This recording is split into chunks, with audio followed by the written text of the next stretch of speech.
Hello viewers, welcome back. This is Subathra Mylsamy, partner at AK Mylsamy and Associates. I wish all of you a very happy 74th Republic Day. And on this day of the Republic Day, I would like to talk to you all about an interesting topic about the Repealing and Amending Bill of 2022, which has recently come in.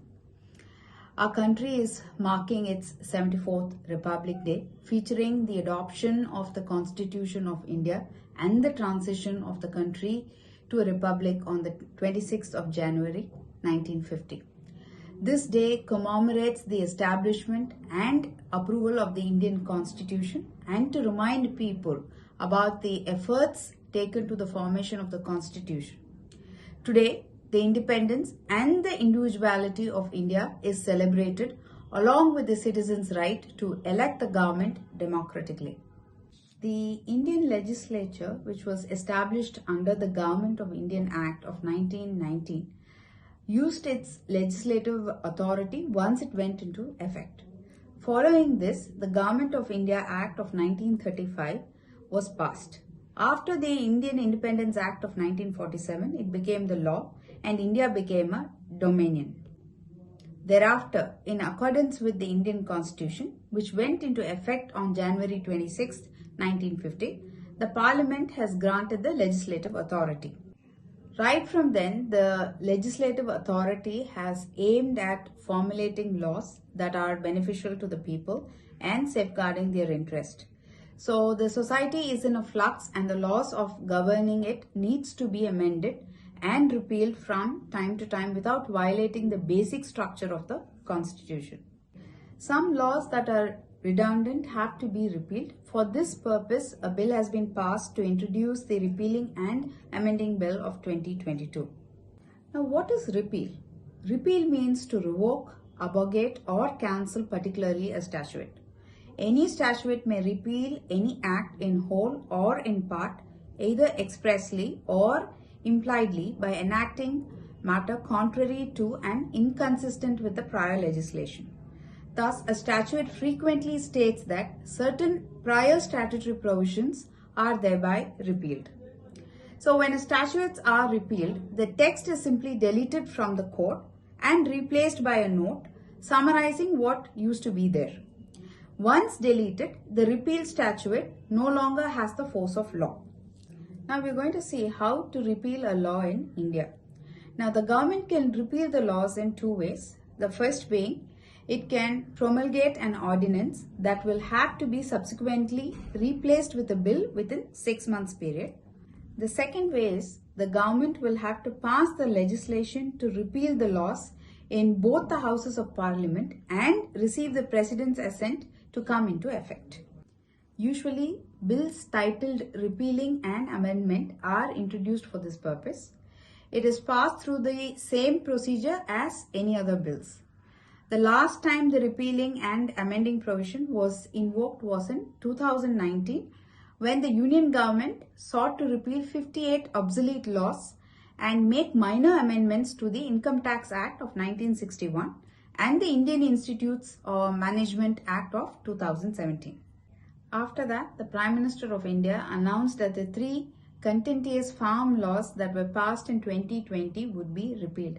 As you all can recollect, the big agitation which had taken place in our country with the farmers' protests, and 3 bills which were repealed are the Farmers' Produce Trade and Commerce Bill of 2020, the Farmers' Agreement of Price Assurance and Farm Services Bill of 2020, the Essential Commodities Bill of 2020 as well. Now let's take a look into the Repealing and Amending Bill of 2022. Now the bill was introduced in the winter session 2022 of the Parliament by Law and Justice Minister Kiran Rijiju in the Lok Sabha on 19th December 2022. Now this bill aims to repeal 65 laws that are obsolete or that other laws have rendered unnecessarily.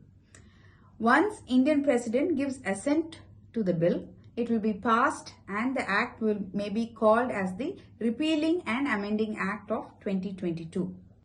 Now, the bill contains 3 schedules. First schedule lists the 24 laws which has been enacted between the year of 1885 and 2020, which it intends to repeal. And the second schedule lists about 41 appropriation acts enacted between the years of 2013 and 2017 to be repealed. And the third schedule lists one act, which shall be the amendment. Let us see the objectives of this bill.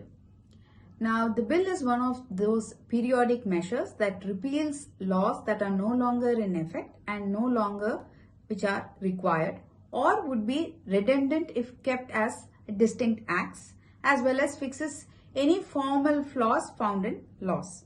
The bill also seeks to repeal certain appropriation acts of railways passed by the Parliament in recent past. Once the principal act is amended, the amended laws lose relevance. So their presence in the statute books as independent laws becomes unnecessary and they only clog the entire system. So 76 central acts relating to state subjects have also been repealed by the concerned state legislatures. So to summarize, the aim behind repealing a law is to have minimum legislation and maximum governance. Just as the legislature has the power to make the laws, it has the power to repeal the laws as well. So when laws become outdated, antique or obsolete, they should be repealed so that there is lesser confusion. More than that, when there are too much legislations, they are bound to overlap in some cases as well. Such laws must be amended or repealed for the sake of simplification. Therefore, it is very apt and at most necessary to check into the current acts and the laws which are coming in and always repeal the laws or the acts which are not required in our system. I hope this video would have been useful to our viewers. Thank you so much for watching, and until then, see you next time.